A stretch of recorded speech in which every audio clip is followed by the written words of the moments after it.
नमस्कार, आपका स्वागत है। स्त्रियों को घर के अंदर ये 5 काम कभी नहीं करने चाहिए, नहीं तो घर में दुख और दारिद्र्य आता है और माँ लक्ष्मी ऐसे घर से रूठ कर चली जाती है। दोस्तों, हमारे प्राचीन ग्रंथों में हर पति पत्नी को शिवजी और माता गौरी का रूप माना जाता है। शिवजी और माता गौरी एक दूसरे के पूरक है, अर्धनारीश्वर है। ठीक उसी प्रकार पति और पत्नी भी एक दूसरे के अर्धांग होते हैं, इसलिए पत्नी को अर्धांगिनी कहा जाता है। विवाह के पश्चात पत्नी का भाग्य भी पति के साथ जुड़ा होता है। पत्नी के कर्म, यज्ञ, धर्म कार्य, पुण्य आदि का फल पति को भी प्राप्त होता है और उसी प्रकार से पत्नी द्वारा किए गए गलत कर्मों का भुगतान पति को भी सहन करना पड़ता है। हमारे हिंदू समाज में स्त्रियों को घर की लक्ष्मी और अन्नपूर्णा माना जाता है, किंतु कुछ महिलाओं के गलत वर्तन से माता लक्ष्मी रूठ जाती है और घर से चली जाती है और ऐसे घर में उनकी ज्येष्ठ बहन अलक्ष्मी निवास करने लगती है। अगर आपको भी आपके घर में कुछ ऐसा प्रतीत होने लगा है तो इन गलतियों को तुरंत सुधार ले, अन्यथा आपको भी इनके बुरे परिणाम सहन करने पड़ सकते हैं, क्योंकि अलक्ष्मी के घर पर आने से क्लेश और बीमारियां बढ़ने लगती है।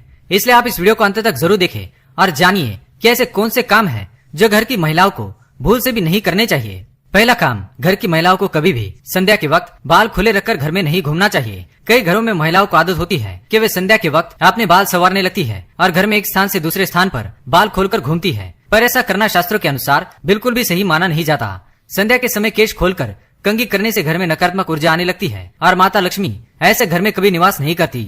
दूसरा काम, आपने कई महिलाओं को घर के मुख्य द्वार पर बैठकर चर्चा करते, गप्पे लड़ाते या भोजन करते देखा होगा, किंतु घर की लक्ष्मी का मुख्य द्वार पर अवरोध बने रहना ये बिल्कुल भी शुभ नहीं माना जाता।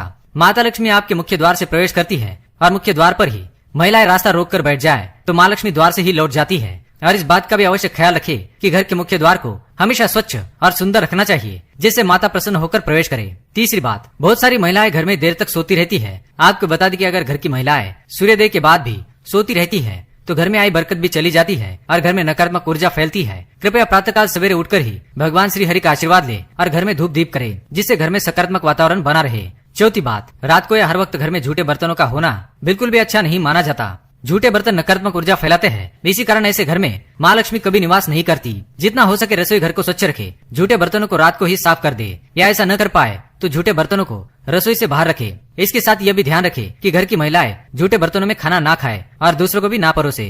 पांचवी बात, पत्नी प्रेम, सहनशीलता, ममता और त्याग की मूर्त मानी जाती है, किंतु कुछ महिलाओं की वाणी अत्यंत कटु और क्लेश पैदा करने वाली होती है। उनके स्वभाव में ही शिकायत करना और मनमुटाव जैसी प्रवृत्तियां स्थापन होने लगती है और जिस घर में पति और पत्नी के बीच सदैव ही क्लेश बना रहता है, उस घर में माता लक्ष्मी नहीं बल्कि उनकी बड़ी बहन अलक्ष्मी निवास करने लग जाती है, जिससे घर की सुख समृद्धि, वैभव, सकारात्मकता और भक्ति घर से दूर जाने लगती है। कृपया घर में आपसी प्रेम और ईश्वर के प्रति श्रद्धा भाव रखे, इससे घर की बरकत में वृद्धि हो जाएगी। छठी बात, जिन घरों में द्वार पर आए भिक्षुक का तिरस्कार किया जाता है, ऐसे घर में माँ लक्ष्मी कभी प्रवेश नहीं करती। अगर आपके द्वार पर आए भिक्षुक का अपमान होता है या उन्हें कुछ भी ना देकर वहाँ से भगाया जाता है, इसके अलावा द्वार पर आई गाय को बिना रोटी खिलाए ही भगाया जाता है, तो ऐसे घर से सुख समृद्धि और शांति दूर चली जाती है। घर की महिलाओं को कभी भी बिना श्रृंगार सूना नहीं रहना चाहिए। घर की बुराई और शिकायत दूसरे व्यक्तियों से नहीं करनी चाहिए। घर के मंदिर में धूप दीप करना कभी भूलना नहीं चाहिए और बात बात पे अपने पति को अपशब्द नहीं कहने चाहिए।